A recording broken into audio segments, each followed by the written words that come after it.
भारत के सभी राज्यों की खबर SNS न्यूज चैनल पर, खबर जो आपको रखे सबसे आगे।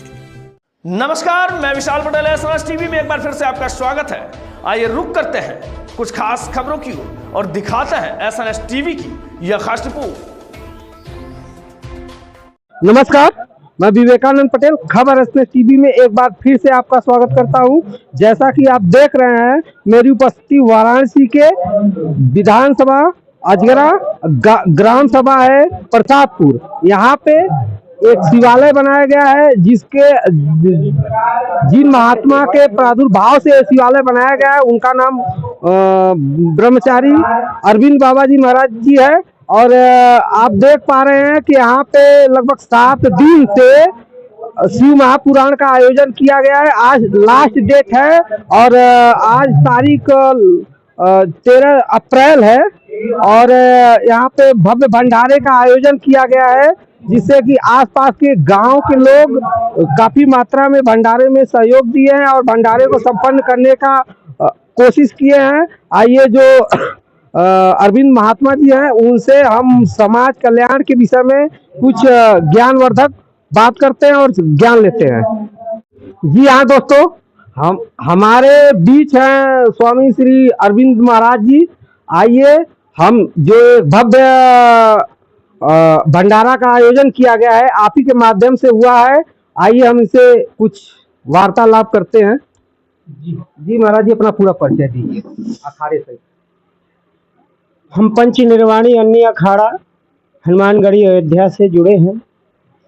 हमारे पूज्य नागातीत गुरु श्रीमान धर्मदास जी महाराज हैं और हमारे प्रथम गुरु मंत्रदाता श्री पगला बाबा जी महाराज हैं, जिनका आश्रम सुकृत में है। वहीं हमारी तपोस्थली भी है। और आप सब ये जो कार्यक्रम देख रहे हैं, शिव महापुराण की जो कथा चल रही है, यह विश्व शांति और सभी जन के कल्याणार्थ के लिए यह कार्यक्रम रखा गया है कि देश में सुख शांति बनी रहे, सभी के पास अन्न धन की भरपूरता रहे और जो अनेकों देशों में आज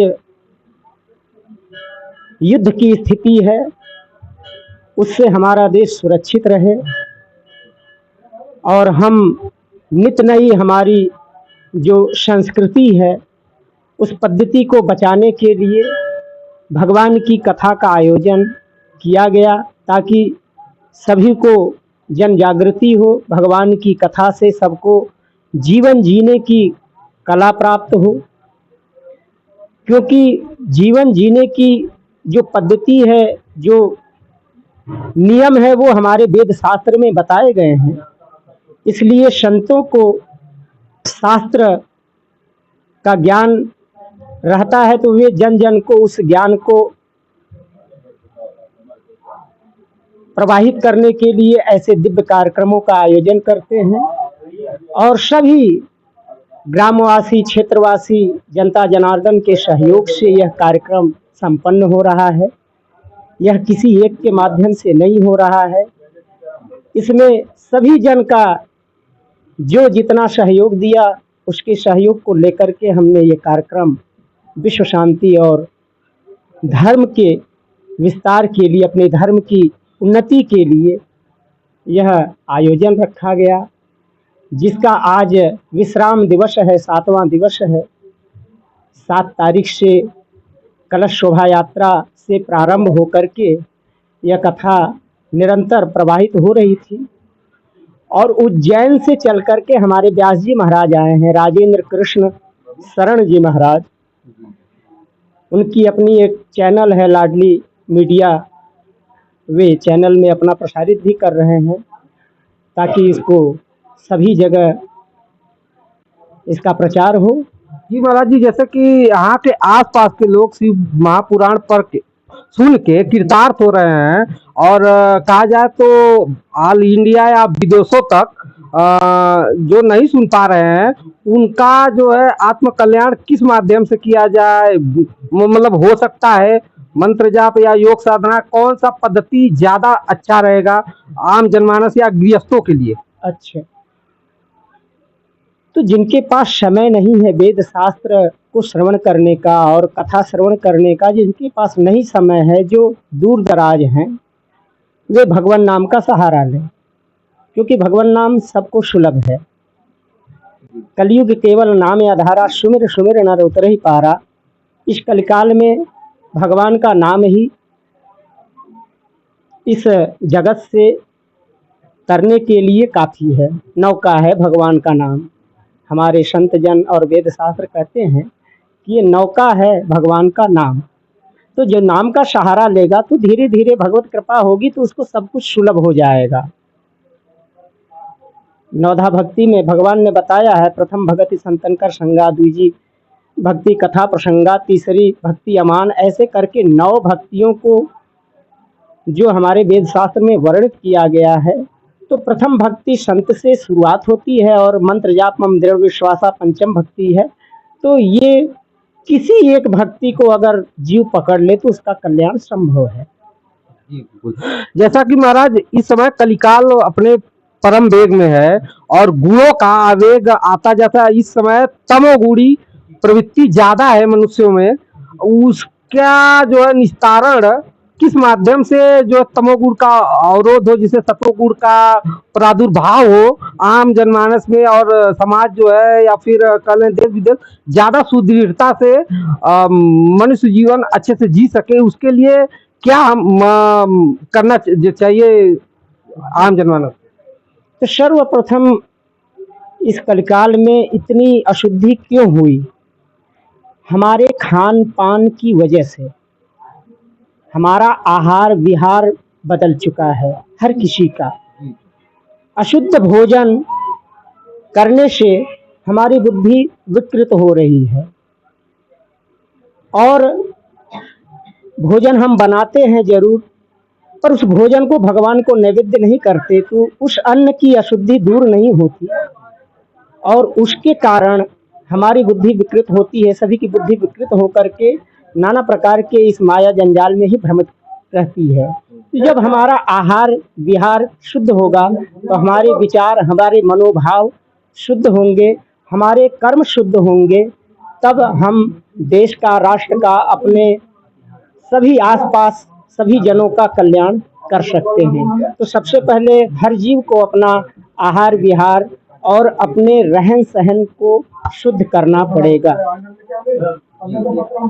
महाराज जी, जैसा कि देखा जाए इस समय भौतिकवाद बहुत प्रबल देख पे है अपने, और कुछ लोग कह सकते हैं कुछ लोग नास्तिक है, कुछ लोग आस्तिक हैं। तो जैसे कि नास्तिक लोग समाज में ज्यादा अनबिहेव कर रहे हैं, उनके लिए क्या संदेश होगा? देखिए, यह संसार है, जब से भगवान ने इस सृष्टि को रचा है तब से ये तीनों गुण सदैव विद्यमान रहते हैं और 2 गुण को दबा करके एक गुण प्रबल रहता है। तो जब हमारी सात्विक वृत्ति जागृत रहती है तो राजसी और तामसी सुप्त पड़ जाती है। जब राजसी वृत्ति हमारी जागृत होती है तो सात्विक और तामसी वृत्ति सुप्त पड़ जाती है। जब हमारे अंदर तमोगुण की वृद्धि हो जाती है तो सतोगुण रजोगुण जो है सुप्त पड़ जाता है। तो ये गुणों का जो खेल है, त्रिगुणात्मक सृष्टि जो भगवान ने बनाई है, भगवान भोलेनाथ त्रिशूल इसीलिए धारण करते हैं कि वो तीनों गुणों से परे हैं। तो जब तक हम तीनों गुणों को समझेंगे नहीं तब तक इनसे पार पाएंगे नहीं। तो इन तीनों गुणों को समझने के लिए हमें एकांत की आवश्यकता पड़ती है। इस जन के कोलाहल में रह करके हम इन तीनों गुणों से नहीं ऊपर उठ सकते। इसके लिए हमें एकांत सेवन करना पड़ता है। संत महात्मा एकांत जाते हैं, भजन करते हैं और इन तीनों गुणों को समझते हैं और तीनों गुणों को समझ करके वे जो सत्वगुण है उस सत्वगुण को निरंतर बढ़ाते बढ़ाते वो ऐसी स्थिति में आ जाते हैं कि 2 गुणों का अभाव हो जाता है और सात्विक गुण जब बढ़ जाता है तो उस भक्त के, उस संत के अंदर से ऐसी ऊर्जा प्रवाहित होती है जिससे इस जगत का कल्याण स्वतः ही होता है। जगत का कल्याण किया नहीं जाता। कुछ ऐसे कर्म हैं, कुछ ऐसी योग साधना है जिसको करने से इस संसार में केवल हम रहे भर, वो संत रहते भर हैं, तो उनसे एक ऊर्जा प्रवाहित होती है सात्विक, जिसके माध्यम से सभी के अंदर वह ऊर्जा धीरे धीरे प्रवेश करती है। जब संत किसी के संपर्क में आते हैं तो धीरे धीरे उसकी ऊर्जा सभी जन में प्रवाहित होती है और ऐसे ऐसे दिव्य कार्यक्रम और सब कुछ स्वतः ही भगवत कृपा से होने लगते हैं। जब हम निस्वार्थ भावना से किसी कर्म को करेंगे तो हम असफल कभी नहीं रहेंगे।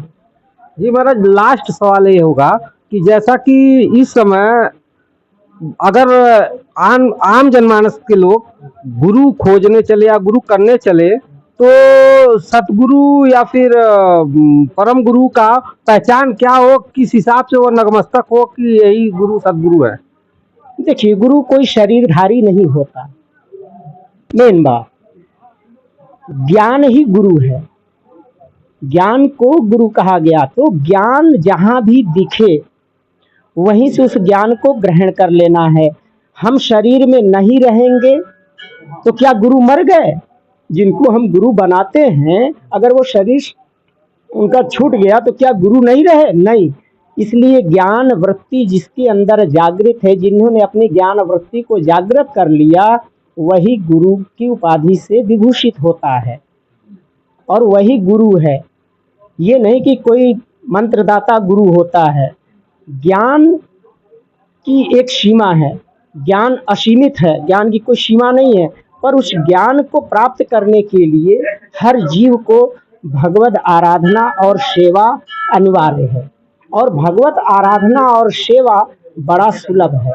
पर हमारे अंदर की अहंकार भावना, जो अशुद्धि है, हमारे पाप कर्म हैं, वे भगवत सेवा से हमको वंचित कर देते हैं। जैसे भगवान के मंदिर में आकर के प्रांगण में झाड़ू लगाना, भगवान के पात्र को धुलना, भगवान के ऊपर जल अर्पित करना, उनको स्नान कराना, उनकी सेवा करना, भोग लगाना, धूप दीप नैवेद्य, ये सब हर जीव का नैतिक धर्म है, नैतिक कर्म है, नित्य कर्म है।